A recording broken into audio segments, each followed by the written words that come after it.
안녕하십니까. 목사 이태현입니다. 오늘 말씀은 굉장히 어려워야 되는데도 불구하고 모두 다 잘 이해하고 있다고 생각하고, 원래는 그런 뜻이 아닌데 그런 뜻처럼 여겨지는 그런 말씀이에요. 좀 어려운 말씀입니다.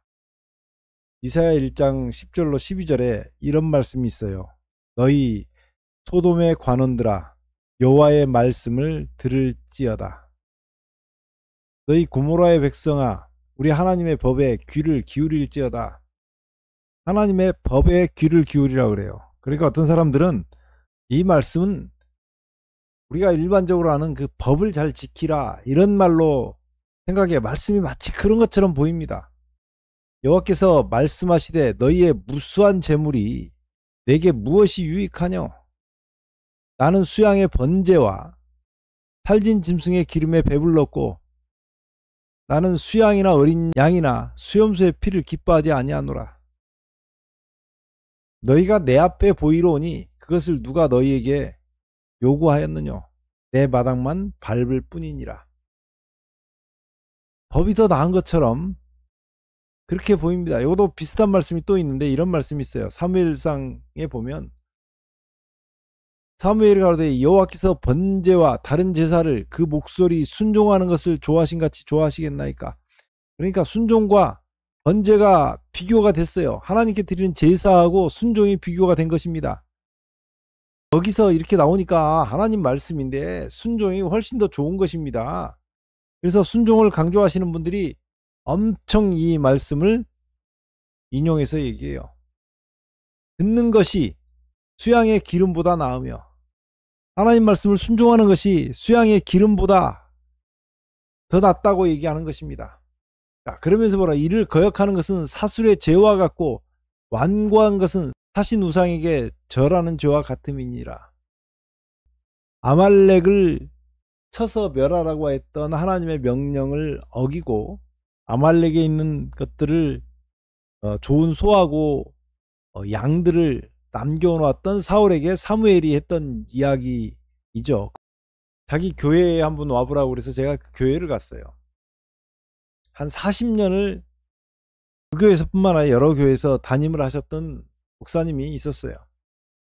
그 목사님이 앞에서 설교를 하면서 자기는 안식일에 의하고 하나님께 헌신한 일로는 흠이 없는 사람이라고 얘기를 했어요.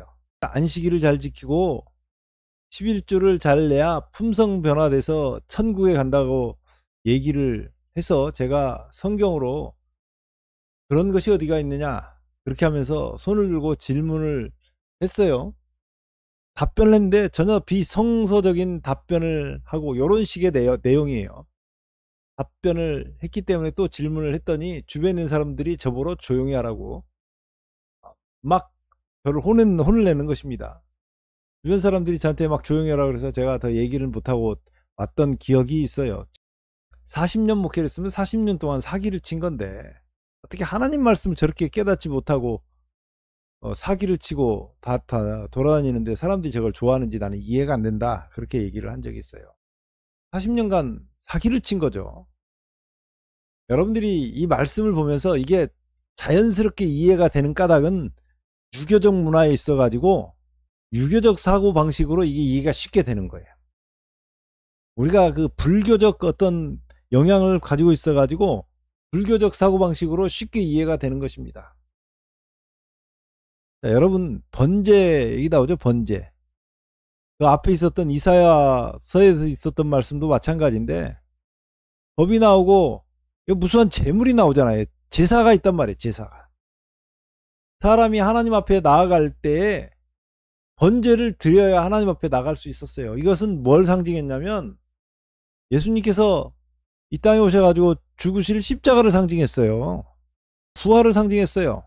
이런 관점에서 봐야 된다 이 말이에요. 그런데 하나님께서 십자가와 부활보다 순종하는 것이 더 좋다고 얘기를 하셨다 그러면 이거 상당히 심각한 문제가 있는 것입니다. 사무엘이 저렇게 얘기했다 그러면 상당히 심각한 문제가 있는 것이에요. 이런 관점에서 접근을 해야 되는 것입니다. 그럼 이게 도대체 무슨 말씀이었느냐? 우리가 이 말씀을 이해하려면 마태복음 18장 이야기를 알아야 된다 그 말이에요. 빚진 자 하나가 어떤 임금님과 같이 있었어요. 이 임금님은 하나님을 상징하는 사람이었어요. 1만 달란트 빚진 사람하고 하나님하고 같이 있는 상황을 뭐라고 성경은 얘기하냐면 예수님께서 하신 직접적인 비유인데 천국이라고 얘기한 것입니다.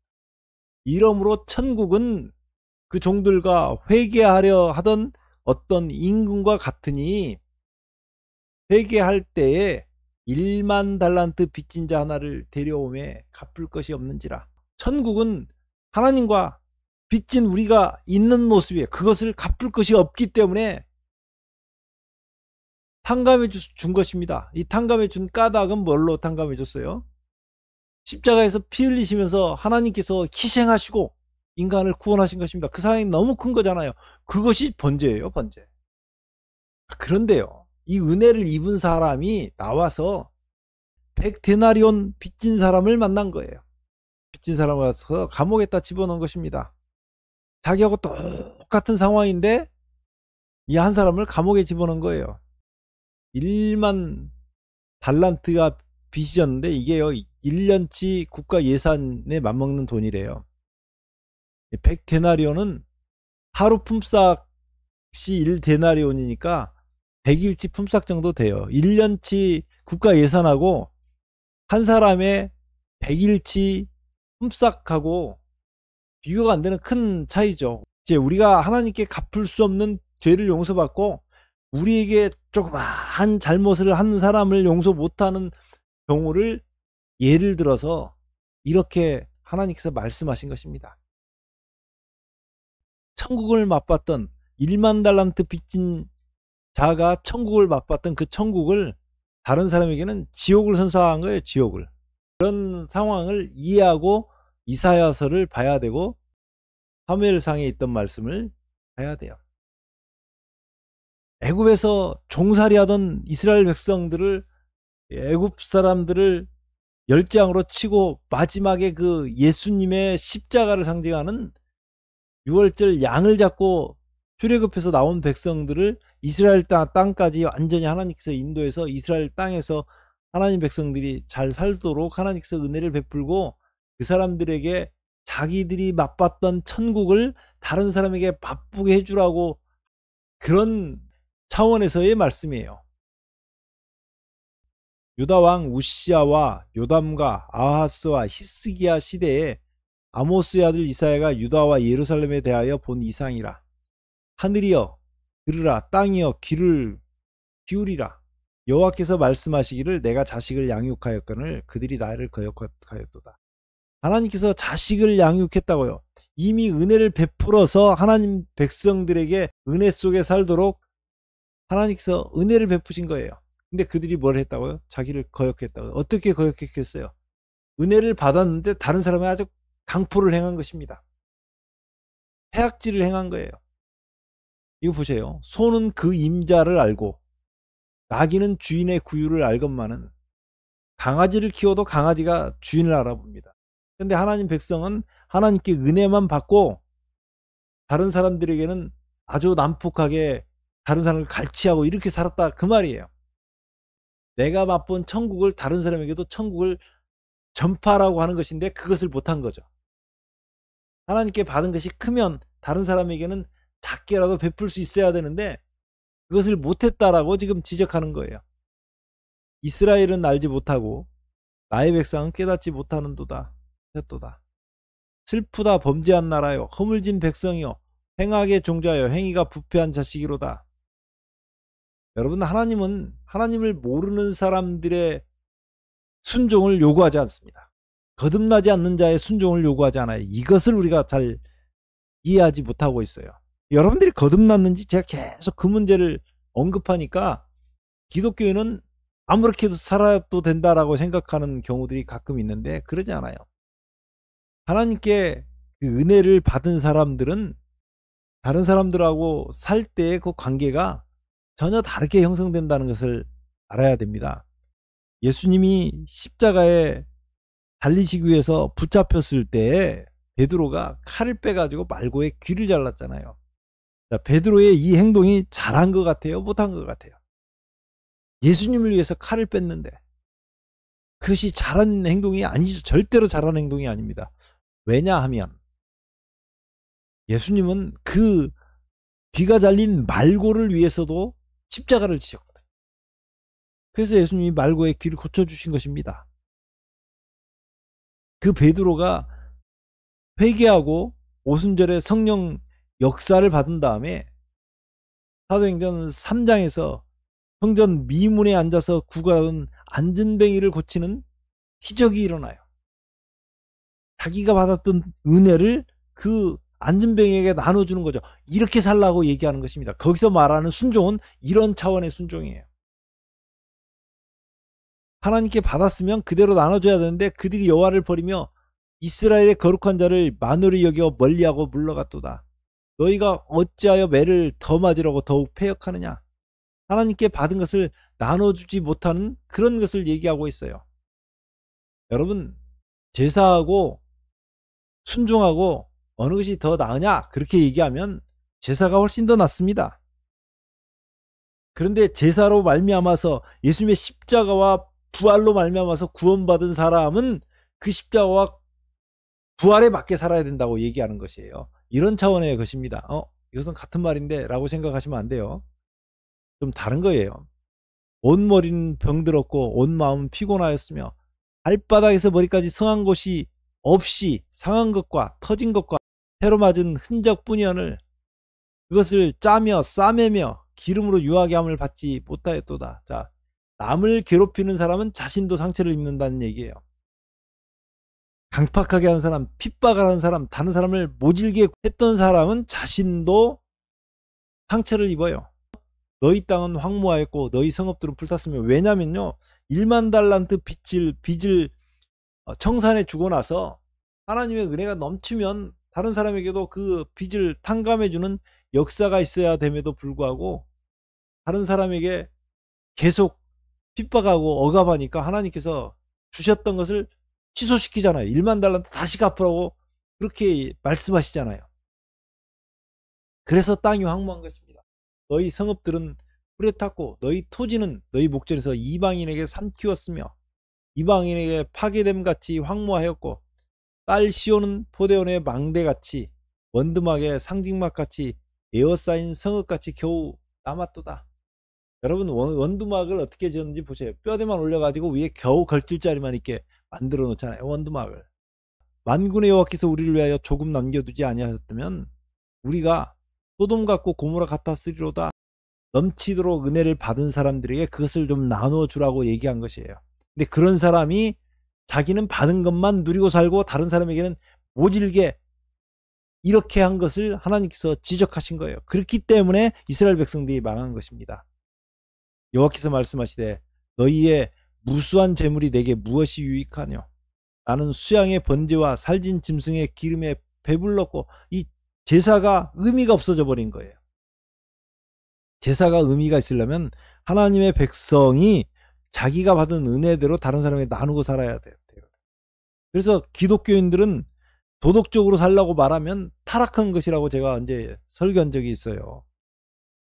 기독교인들은 도덕적으로 살라고 도덕률에 의해 사는 게 아니에요. 거듭나서 사는 거예요. 그리고 그 거듭남 은혜를 다른 사람에게 나눠서 그 사람도 거듭나도록 유도하는 거죠. 내가 맛본 천국이 다른 사람에게도 천국으로 맛볼 수 있도록 은혜를 베푸는 거예요. 우리가 하나님 앞에 받은 은혜를 다른 사람에게 나누지 못하면 십자가 헛된 것이 된다고 얘기하는 거예요. 성애와 아울러 악을 행하는 것을 내가 견디지 못하겠노라. 내 마음이 너희의 월삭과 정한 절기를 싫어하느니 그것이 내게 무거운 짐이라. 왜요? 하나님께 무거운 짐이 있는가? 있다니까요. 하나님이 지기에 정말 힘든 짐이 있는가? 이 이스라엘 백성들을 용서해주고 구원해주고 그러고 싶은데 이 사람들이 와서 끊임없이 하나님 앞에 와서 그렇게 하나님께 복달라고 간구하는데 그들의 삶은 세상에 사는 사람들보다, 하나님을 모르는 사람들보다 더 나쁘게 산다고요. 그러니까 하나님께서 그 기도를 듣는 것이 정말 어려운 거예요. 내가 지기에 곤비 하였느니라.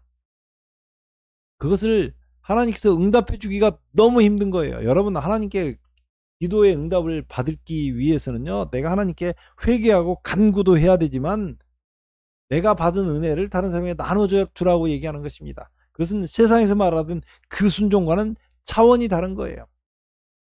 너희가 손을 펼 때 내가 눈을 가리우고 너희가 많이 기도할지라도 내가 듣지 아니하리니 하여 기도했다 그러잖아요. 기도했다.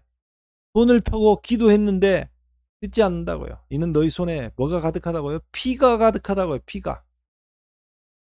1만 달란트 빚진 자가 된 우리를 구원하신 그 하나님의 은혜 십자가를 맛본 사람은 다른 사람에게 가서 또 100데나리온 빚진 자, 나에게 조그마한 잘못한 사람들을 용서 못해서 막 그 사람을 갈고대면서 하나님 앞에 와서 또 십자가의 은혜를 구하지 말라고 하는 말씀이에요. 이것은. 그래서 하나님께서 사람들에게 나오는 것입니다. 여호와께서 말씀하시되 오라 우리가 서로 변론하자. 하나님께서 변론하자고 말씀하셔요. 변론하자고.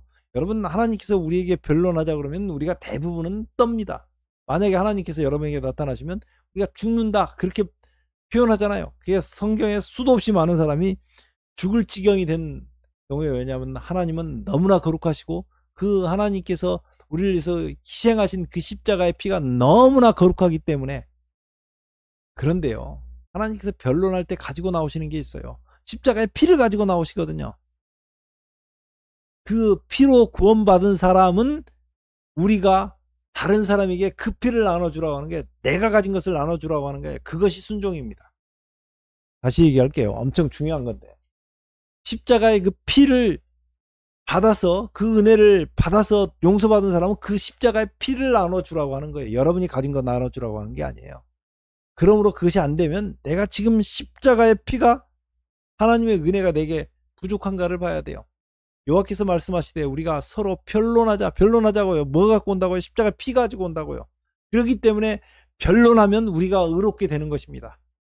너희 죄가 주홍 같을지라도 눈과 같이 희어질 것이요 진홍같이 붉을지라도 양털같이 되리라. 오늘 하나님께서 우리에게 요구하시는 것은요, 내가 하나님의 은혜를 받았으니 다른 사람에게 은혜를 베풀라, 요렇게만 하시면 안 되고, 하나님의 은혜를 내가 받았는지 먼저 1번, 1만 달란트 빚진 자가 용서받은 그 용서가 내게 충만한지를 보고, 그 다음에 매번 기도는 내가 그 받은 은혜를 다른 사람에게 어떻게 나눠줄 것인가, 요렇게 살라고 하는 것이에요. 이것이 순종입니다. 하나님께서는 자신이 흘린 피가 다른 사람에게 흘러가서 다른 사람도 여기서 만들어진 천국이, 하나님께서 만들어 놓은 천국이 사람과 사람 사이에 사는 곳에서도 천국이 되기를 원하시거든요. 내가 받은 은혜의 천국, 내가 받은 하나님께 받은 용서받은 천국, 그것이 다른 사람에게도 흘러가서 그 사람도 천국을 맛보는, 나와의 관계에서도 천국을 맛보는 그런 하루하루가 되기를 주의 이름으로 축원합니다. 기도하겠습니다. 우리는 행악의 종자요 행위가 부패한 자식이었습니다. 우리가 오늘 또 십자가의 피를 부여잡습니다. 주님, 우리를 십자가의 피로 말갛게 씻기셔서 주의 것 삼으시고 다른 사람에게도 주님의 은혜를 나눠줄 수 있는, 천국을 같이 만들 수 있는 그런 역사 있게 하여 주옵소서. 예수님 이름으로 간절히 기도드리옵나이다. 아멘.